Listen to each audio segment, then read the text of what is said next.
Welcome, Molly. This is the second film making my snowboard. Trying to figure out what's trying to diagnose it. Well, I know something down here. Looks like it's always down here for some reason. And it's also old spots up here somewhere. So I don't know if it's a weak that way or not.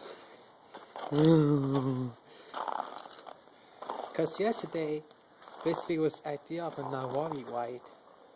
As you can see, the coaster video was started, it was blowing out some blue smoke.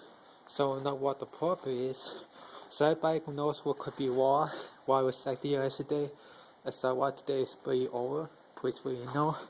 Hey, when we get closer, you see it's all right there.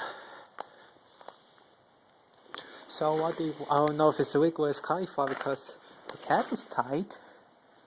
It's not leaky. So everybody knows what could be wrong, please let me know.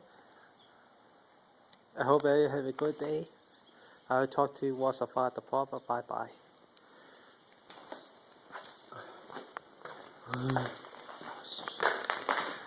Check it out for time.